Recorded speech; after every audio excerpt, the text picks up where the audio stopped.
মরার পরে আমাদের বডির কি অবস্থা হয় আসুন এই ভিডিওটাতে আমি আপনাকে বলে দিচ্ছি, আপনি ভয় পাবেন না কিন্তু। যেমন সবার প্রথমে মরার পরে সবার প্রথমে কয়েক সেকেন্ডের মধ্যে আমাদের ব্রেন এবং হার্ট ধীরে ধীরে কাজ করা বন্ধ করে দেয়। 2 মিনিটের মধ্যে আমাদের পুরো শরীর ধীরে ধীরে ঠান্ডা হয়ে যায় বস। এরপরে আধা ঘন্টা পরে অক্সিজেন না পাওয়ার জন্য শরীরের সমস্ত সেলস মানে কোষগুলো মরে যেতে থাকে এবং মরার ঠিক 1 ঘন্টা পরে শরীরের সমস্ত মাসল গুলো ঝিমিয়ে যায় বস। চোখ বন্ধ হয়ে যায়, মুখ খুলে যায়। নেক্সট এরপরে 8 থেকে 10 ঘন্টা পরে আমাদের বডি সংকুচিত হয়ে চুপসে যেতে থাকে পচা বেগুনের মতো। নেক্সট এরপরে 5 দিন পরে আমাদের শরীরের থেকে মারাত্মক বটকা গন্ধ বার হতে থাকে, যেগুলো সমস্ত ব্যাকটেরিয়া, কীট, পোকামাকড় এসবকে অ্যাট্রাক্ট করতে থাকে এবং এটা এসে তখন এরা পুরো শরীরকে পুরো চেটে পুটে একদম সাফ করে দেয়। তারপরে যেটা টিকে থাকে সেটা হলো আমাদের কঙ্কাল। কে কে বিশ্বাস করেন যে মরার পরেও আত্মা বলেও কোন একটা জিনিস রয়েছে? চুপচাপ করে একটু বলে ফেলুন দেখিনি, চুপচাপ, না হলে তেনারা শুনতে পেয়ে যাবে কিন্তু। নেক্সট আমাদের বডির সম্বন্ধে এমনই কতগুলো মাথা খারাপ করে দেওয়া ফ্যাক্ট যেগুলো আমি একদম হুড়মুড় করে বলে যাব, দেখি তো আপনি বুঝতে পারেন কিনা। যেমন সবার প্রথমে একটা মানুষের বডিতে এত পরিমাণে ফ্যাট থাকে যে সেটা দিয়ে প্রায় 7টার মতো সাবান বানানো যেতে পারে বস। নেক্সট একটা মানুষের শরীরে প্রায় 7 ট্রিলিয়নের মতো কোষ মানে সেলস থাকে বস। নেক্সট একটা মানুষ ঘুমানোর সময় কখনো হাঁচি দিতে পারবে না কিন্তু, কারণ ঘুমানোর সময় আমাদের ব্রেন রিল্যাক্স মুডে থাকে। তাই আপনি পারেন কি? এবার চেষ্টা করে দেখুন দেখিনি। নেক্সট আমাদের ঠোঁটের চামড়া আমাদের শরীরের অন্য সব জায়গার তুলনায় 3 গুণ বেশি মোটা হয়ে থাকে বস। আমি আগে ভাবতাম ঠোঁটই বোধহয় সব থেকে পাতলা হয়।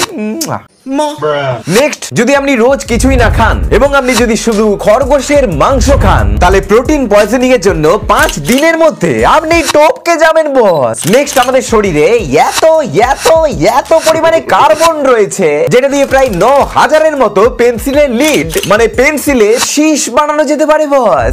নেক্সট আমাদের শরীরের সবথেকে ইম্পর্টেন্ট পার্ট হলো আমাদের ব্রেন। আপনি তো জানেনই, কিন্তু অবাক হয়ে যাবেন এটা জেনে যে আমাদের ব্রেনে প্রায় 60%ই ফ্যাট দিয়ে মানে চর্বি দিয়ে তৈরি হয় বস, এবং সারা শরীরের মধ্যে সবথেকে বেশি ফ্যাট থাকে হতচ্ছাড়া এই ব্রেনে। তাই আপনি কি ফ্যাট কমাতে চান? তাহলে ব্রেনের ফ্যাটটাকে একটু কমিয়ে দেখান দেখি। নেক্সট আপনি তো জানেনই ফিঙ্গারপ্রিন্ট মানে আঙ্গুলের ছাপ প্রত্যেকটা লোকেরই একদম আলাদা আলাদা রকমের হয়, বা ঠিক এই একই রকম ভাবে আমাদের টাং মানে আমাদের জিভের ক্ষেত্রেও প্রত্যেকটা মানুষেরই জিভের দাগ মানে জিভের ছাপও আলাদা আলাদা রকমের হয় বস। ভাইসে জিভ বলতে মনে পড়লো, এমন কিছু কিছু মানুষ আছে যারা তাদের জিভ দিয়ে তাদের নাককে অবধি টাচ করে দিতে পারে বস, এবং এরা ওয়ার্ল্ডের মধ্যে খুবই স্পেশাল হয়। তাই আপনি পারেন কি? একটু ঝপ করে কমেন্টে চেটে ফেলুন দেখি, না মানে বলে ফেলুন দেখি। নেক্সট চোখের সম্বন্ধে এমনই কতগুলো ফ্যাক্ট যেগুলো ঝপ করে আমরা চোখ দিয়ে দেখে ফেলুন দেখিনি। সবার প্রথমে আমরা কিন্তু অ্যাকচুয়ালি আমাদের ব্রেন দিয়ে দেখি, চোখ দিয়ে নয় কিন্তু। চোখ তো শুধু একটা ক্যামেরার কাজ করে যেটা কোনো ছবিকে ক্যাপচার করে আমাদের ব্রেনে পাঠিয়ে দেয়। নেক্সট আপনি 1 সেকেন্ডে ম্যাক্সিমাম 5 বারের মতো চোখের পলক ফেলতে পারবেন, তার বেশি নয় কিন্তু, চেষ্টা করুন।